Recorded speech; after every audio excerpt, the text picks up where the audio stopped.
good afternoon, good evening, good day po mga lalabs, mga kababayan.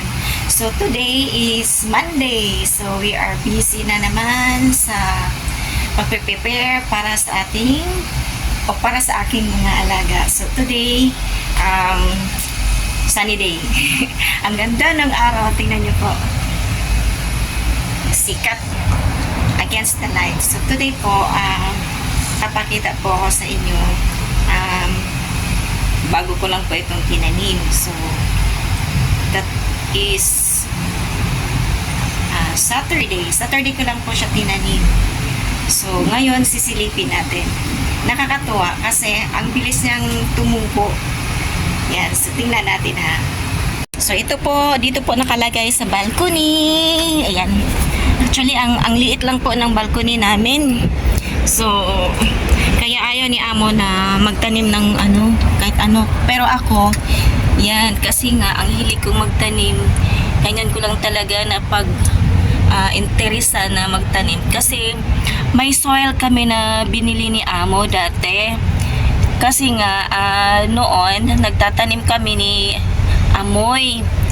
Hindi nag-successful yung tinanim ni Amoy. So yun, tinapon namin. Tapos may natirang soil. So yun, may bakante naman kaming mga pots. Hindi ko tinatapon kasi nasasayangan ako. So ito, si amo bumili ng ng munggo. Wala ako naisip na itatanim. So may soil naman kami, may pots naman kami na bakante. Tinaniman ko siya ng munggo last Saturday. Tapos ito nga pala yung adapted ko na aloe vera from kasama ko sa church. Nung nagpalit siya ng amo, ang liit lang daw ng space ng bahay ng amo niya. So hindi niya pwedeng dalhin to. At saka yung amo daw niya hindi rin mahilig sa tanim. So nangihinayang siya na itapon. So yan, binigay sa akin. Ako naman kasi mahilig sa tanim. At saka very useful naman kasi itong aloe vera. Yan. So yan yung nilalagay ko sa buhok ko kasi naglalagas yung buhok ko. So every time pag may time ako or sinisipag ako maglagay ng aloe vera sa buhok. So yun, before maligo nilalagyan ko ng aloe vera.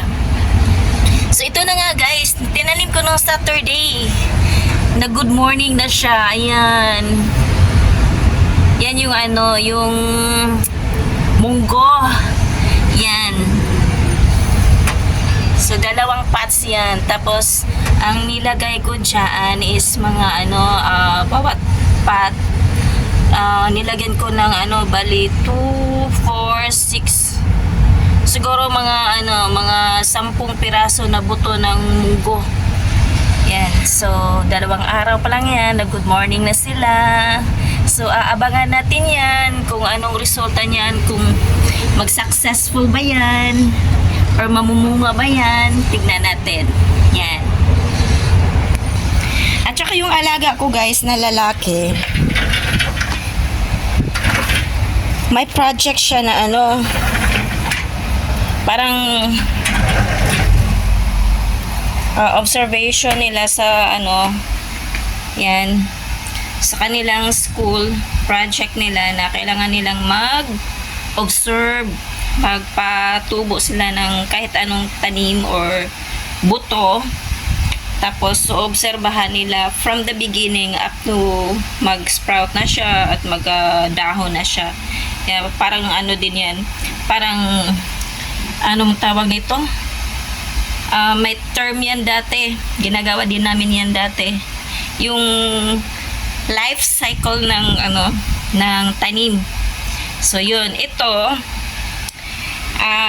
nagawa na to ng alaga ko ng observation report. At tapos sinuggest ko ng alaga ko na itatanim na namin. Supposed to be ito yung ililipat ko doon sa pots, pero ayaw niya kasi gusto niyang dyan lang yan, hindi gagalawin. So yun, nagtanim na lang ako ng bago.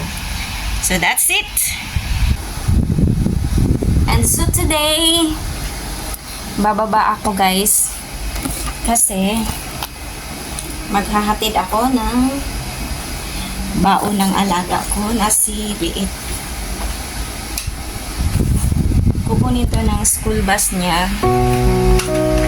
So, bababa tayo sa gate.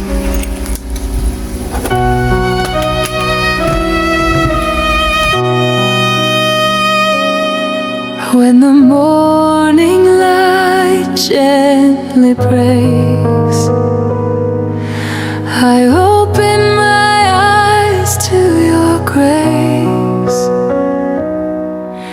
the gift of breath, the gift of life, a brand new chance beneath the Nandito na po sky. tayo sa lobby. Thank you, At hihintay po Lord, natin for yung another school bus na magpipick up ng baon ni for Lilith. the hope that shines through your sky. Every heartbeat, Huwag na tayong tumakbo. every Alanganin na. sigh is a Ang ganda ng blessing. weather ngayon. Ang sikat ng araw. Ayan o. Ayan. Ang sikat ng araw. Ayan. Through the silence, So kung naalala nyo na may nakita akong bird dito. Dito yun after ng typhoon. So dito siya naglalakad. Tapos hindi, wala akong mapansin sa kanya. So ako naman, dahil nga minsan lang tayo nakakita ng ibon dito, makakita ka lang kung mamamasyal ka sa park. Eh dito lang siya palakad-lakad. Tapos hindi siya makalakad ng maayos. So hinuli ko siya.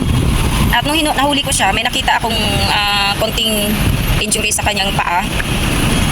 So gusto ko sana iuwi sa bahay, pero syempre nagpapaalam muna ako sa boss ko. Sinend ko yung video kasi binidyohan ko yung bird habang lumalakad eh. Sabi ko naawa ako, gusto ko bang dalhin siya sa bahay. Sabi naman ni amo niya, kawawa naman, pero hindi pwedeng dalhin sa bahay kasi baka daw may bird flu. So yun, disappointed ako, pero wala tayong magagawa. The bus is coming. Yan. Thank you. Ay, sorry. So yun, continue tayo guys. So wala akong magagawa, hindi ko siya madala sa bahay. Gusto ko sanang gamutin. Kasi nga may konting ano siya, may konting sugat sa paa. Gusto ko siyang gamutin sana. Pero ayaw niya pusing. Yun, iniwan ko na lang siya doon sa ano, sa gilid na may poste doon. So iniwan ko na lang siya. Ewan ko kung ano nang nangyari sa kanya. Nakakaawa. Pero yun talaga, wala tayong magagawa, no? So now, balik tayo sa bahay. At syempre, continue tayo sa ating gawain sa labas.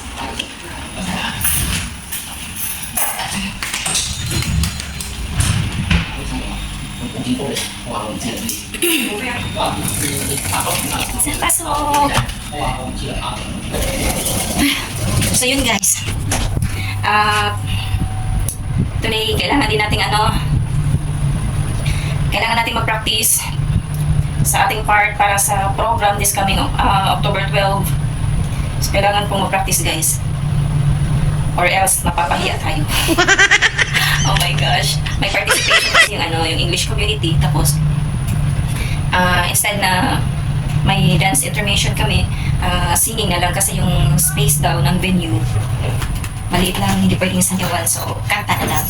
So hinihingaan kami ng participation. So ang binigay namin is singing na lang yung binigay namin. So dalawa kaming kakanta.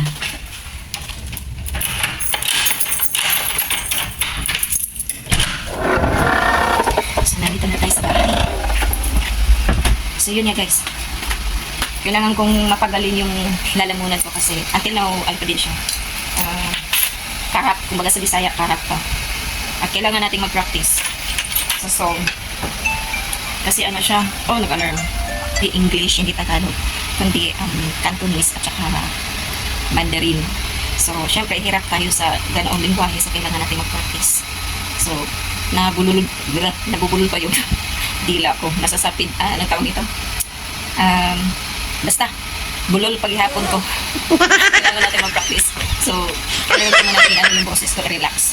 Pero every now and then, kahit ganito yung lalamunan ko, nagpa-practice pa din ako just to familiarize the lyrics at saka yung timing ng song.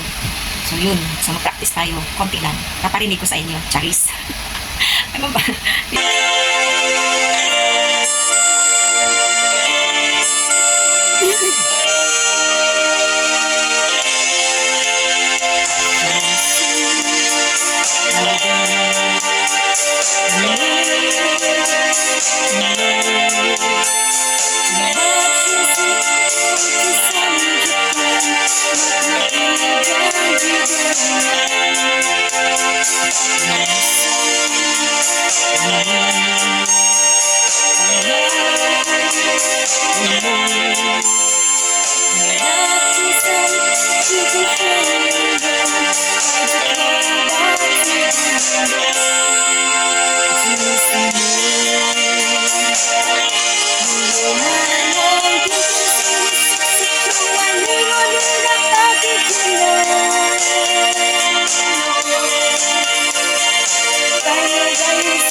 Sa lalamunan. Pero hindi pa rin siya perfect, guys. Kailangan pa rin ma-perfect natin. So, yun guys. So, actually, kinakabahan ako. Kasi syempre, kahit madalas tayong umaharap sa mga ganitong event, gathering, madalas tayong umaharap sa mga Chinese community. Pero syempre, iba pa rin yung kaba kapag nasa harapan ka na ng mga pari. Kasi, during that event, a-attend kasi yung yung cardinal ng Hong Kong, cardinal auxiliary bishop ng Hong Kong, basta yung pari na entire dito sa Hong Kong, Catholic priest dito sa Hong Kong, at may possible may mga pari din na galing sa Macau. So yun ang kaba ko, kasi syempre di ba fluent sila ng dialect nila, yun Cantonese. So kinakabahan ako, baka kasi mabalik-baliktad ko yung mga wordings noon. So yun ang kaba ko, so kailangan talaga mag-practice, i-familiarize, kung maaari ma-memorize yung song para hindi na ako magdadala pa ng papel or syempre yung lyrics na babasahin mo. So yun lang, I hope so ma-master ko siya.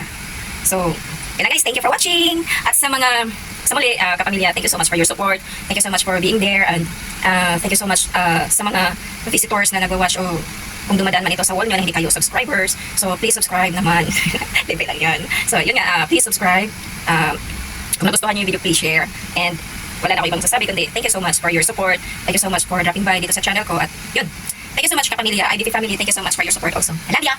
See you on my next vlog. Bye-bye.